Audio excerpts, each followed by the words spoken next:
नमस्कार शेतकरी मित्रांनो, मी अक्षय देवेकर रविराज ॲग्रो युट्यूब चॅनलवरती आपल्या सर्वांचं पुन्हा एकदा मनापासून स्वागत करतो।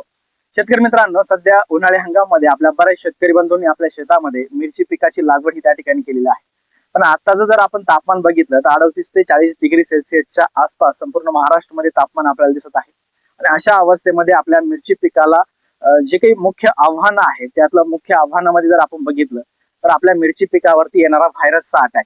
बऱ्याच आपल्या भागामध्ये त्याला चुरडा मुरडा बोलतात, घोबड्या बोलतात किंवा कोकड्या बोकड्या बोलतात। अशा वेगवेगळ्या प्रकारचा जो काही व्हायरस ज्याला आपल्या संपूर्ण महाराष्ट्रामध्ये मिरची पिकावरती आता सध्या दिसत आहे किंवा ज्याचा प्रादुर्भाव आपल्या मिरची पिकामध्ये होत असतो, याच्यावरती नियंत्रण मिळवण्यासाठी आपण वेगवेगळ्या प्रकारच्या उपाययोजना त्या ठिकाणी करत असतो। पण सर्वात पहिली गोष्ट जर आपण त्यातली समजून घेतली तर शेतकरी मित्रांनो, व्हायरस वरती असं मार्केटमध्ये किंवा जगामध्ये आजपर्यंत व्हायरस नियंत्रित होईल असं कुठल्याही प्रकारचं औषध त्या ठिकाणी उपलब्ध नाही। मग याच्यावरती काय उपाययोजना करायची ती माहिती आपण आजच्या व्हिडिओमध्ये या ठिकाणी बघणार आहोत। तर मित्रांनो, आजचा हा व्हिडिओ आपण शेवटपर्यंत नक्की बघा आणि अजूनही जर आपण चॅनलवरती नवीन असाल, चॅनलला सबस्क्राईब केलं नसेल तर चॅनलला नक्की सबस्क्राईब करून घ्या, कारण असेच शेतीविषयक नवनवीन माहितीचे व्हिडिओ हे आपल्यापर्यंत लवकरात लवकर त्या ठिकाणी पोहोचतील। तर शेतकरी मित्रांनो, आपण जर बघितलं तर मिरची पिकातील व्हायरस आणि या व्हायरसवरती नियंत्रण मिळवण्यासाठी नेमकी काय उपाययोजना करायची। आता मार्केटमध्ये जर आपण सर्वात प्रथम जर बघितलं, वेगवेगळ्या प्रकारची महागडी औषधं आहेत, ती कशासाठी आहेत? ती औषधं जी आहेत ती व्हायरस जो वेक्टर आपल्याकडे घेऊन येतो, व्हायरस जो आपल्याकडे घेऊन येतो तो म्हणजे थ्रिप्स असेल, पांढरी माशी असेल किंवा जे काही रसशोषक किडी आहेत, यांच्या माध्यमातून जो व्हायरस आपल्या मिरची पिकामध्ये त्या ठिकाणी येत असतो। हा किडींवरती नियंत्रण मिळवण्यासाठी आपल्याला वेगवेगळ्या प्रकारची मार्केटमध्ये औषधं त्या ठिकाणी उपलब्ध आहेत, त्याचा वापर सुद्धा आपण आपल्या शेतामध्ये मिरची पिकावरती त्या ठिकाणी नक्कीच करतो। पण हा वापर करत असताना सुद्धा आपल्याला आपल्या पिकावरती मिरची वरती व्हायरस वरती त्या ठिकाणी 100% अशा प्रकारचं नियंत्रण त्या ठिकाणी मिळत नाही। ते का मिळत नाही, याच्या मागची जी काही कारण आहेत ती सर्वात प्रथम आपल्याला समजून घेणे अत्यंत महत्वाचं आहे। बऱ्याच वेळेस काय होतं मित्रांनो, आज जर आपण त्यातलं पहिलं कारण बघितलं तर रासायनिक औषधांचा आपल्याला रिझल्ट नाही येण्यामागचं मुख्य कारण जर आपण पाहिलं तर पहिलं कारण म्हणजे आपल्या पाण्याचा जो काही पीएच आहे, या रासायनिक औषधांमुळे असेल, रासायनिक खतांमुळे असेल, जो काही पाण्याचा पीएच आहे तो मोठ्या प्रमाणावरती वाढलेला आहे। आणि पीएच वाढल्या कारणानं आपल्या जे काही औषधांचं जे काही केमिकलचं त्या ठिकाणी सोल्युशन तयार होतं पाण्यासोबत किंवा जे काही बॉन्डिंग तयार होतं, ते बॉन्डिंग त्या ठिकाणी व्यवस्थित न झाल्या कारणानं आपल्याला औषधांचे परिणाम हे दीर्घकाळ त्या ठिकाणी दिसत नाहीत। उदाहरणार्थ आपण जर बघितलं, क्लोरोपायरिफॉस नावाचा जो काही घटक आहे, साधारणपणे 7 ते 8 8.5 9च्या आसपास ज्या काही पाण्याचा पीएच आहे किंवा अल्कलाईन अशा पीएच मध्ये, पाण्याच्या पीएच मध्ये जर आपण त्याचा वापर त्या ठिकाणी केला तर साधारणपणे 1 ते 1.5 दिवस त्याचा अंश जो आहे तो पिकामध्ये त्या ठिकाणी शिल्लक राहतो। परंतु 5.5 ते 6.5च्या दरम्यान पाण्याचा ज्या पीएच असेल अशा याच्यामध्ये जर त्याचा वापर आपण त्या ठिकाणी केला तर साधारणपणे 50-55 दिवसांपर्यंत हा जो काही अंश आहे पिकामध्ये त्या ठिकाणी केमिकलचा त्या ठिकाणी शिल्लक राहतो। पर्यायानं आपल्याला दीर्घकाळ अशा प्रकारचे किडींवरती नियंत्रण त्या ठिकाणी मिळत असतं।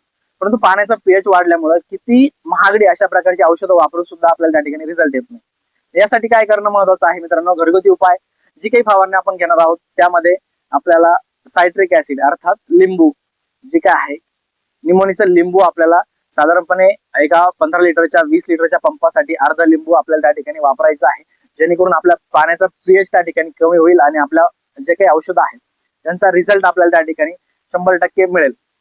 तर मित्रांनो, हा झाला पाण्याचा विषय। त्यानंतरचा विषय जर बघितला, सर्वात महत्वाचा विषय म्हणजे किडींचा जो काही अटॅक आहे तो कुठं होतो नेमका, तो होतो अशा ठिकाणी की ज्या ठिकाणी आपलं पीक कमकुवत असेल।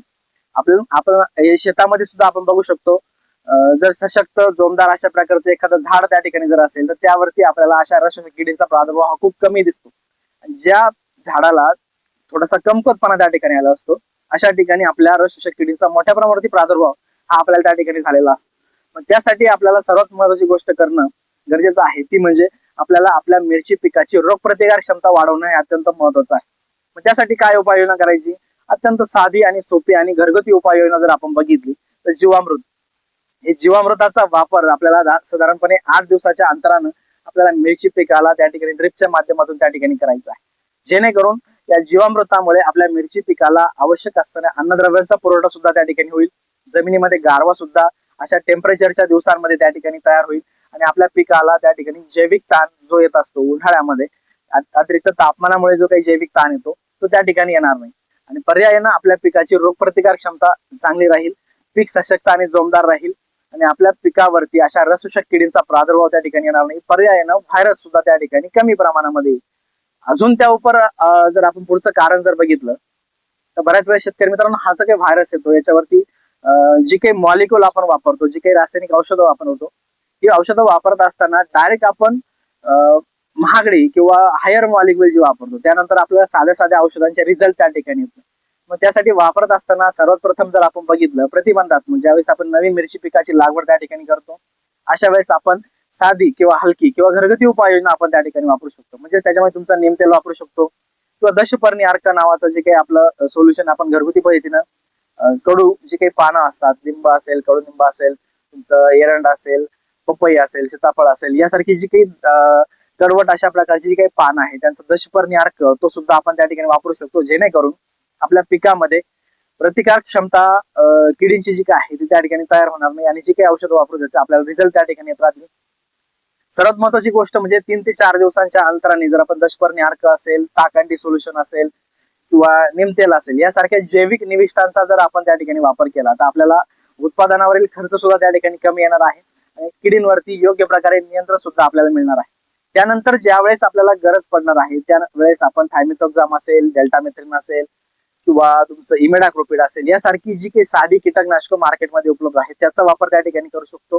आणि त्यानंतर मिरची पीक आपलं 60-65 दिवसांच्या 70 दिवसांच्या पुढे गेल्याच्या नंतर आपण त्यावरती जर आपल्याला व्हायरस वरती नियंत्रण मिळत नसेल तर त्यावेळेस वेगळ्या प्रकारचं आपण हायर मॉलिक्युल ज्याला आपण म्हणतो महागडी जी औषध आहे त्याचा वापर सुद्धा आपण त्या ठिकाणी करू शकतो. पण लगेचच बऱ्याच वेळेस शेतकरी काय करतात, आता बरेच शेतकऱ्यांचे फोनही येतात किंवा प्रत्यक्ष प्लॉटवरती गेल्यानंतरही लक्षात येतं की सुरुवातीलाच पहिलं 15-20 दिवसांच्या प्लॉट झाल्याच्या नंतरच लगेचच पांढरी माशीसाठी, थ्रिप्ससाठी अशी हायर अशा प्रकारची महागडी औषधं ही शेतकरी त्या ठिकाणी वापरतात. त्यातून रेजिस्टन्स आपल्या पिकामध्ये त्या ठिकाणी तयार होतो आणि आपल्याला पाहिजे त्या प्रमाणामध्ये रिझल्ट मिळताना दिसत नाही.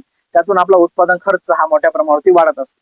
अशा प्रकारच्या 2-3 उपाययोजना जर आपण शेतकरी मित्रांनो त्या ठिकाणी केला तर आपल्या उत्पादनावरती खर्च सुद्धा त्या ठिकाणी कमी होणार आहे आणि आपल्याला मिरची पिकामध्ये व्हायरस वरती नियंत्रण मिळवणं सुद्धा त्या ठिकाणी सोपं होणार आहे. त्यानंतर पिवळे निळे चिकट सापळे असतील त्याचा सुद्धा वापर आपण त्या ठिकाणी 100% करू शकतो. फवारणी घेत असताना अमावस्या पौर्णिमा या 2 गोष्टी सुद्धा आपण त्या ठिकाणी डोक्यात घेऊ शकतो. अशा प्रकारच्या उपाययोजना करून आपण व्हायरस वरती 100% निदान उपचार आपण त्या ठिकाणी करू शकतो. शेतकरी मित्रांनो, अधिक माहितीसाठी आपण रविराज ॲग्रोच्या चॅनलवरती त्या ठिकाणी कमेंट करू शकता. माहिती जर आपल्याला आवडली असेल तर व्हिडिओला लाईक नक्की करा, व्हिडिओ इतर शेतकऱ्यांपर्यंतही शेअर करा आणि सर्वात महत्त्वाची गोष्ट म्हणजे रविराज ॲग्रो चॅनलला सबस्क्राईब करायला विसरू नका. धन्यवाद. नमस्कार.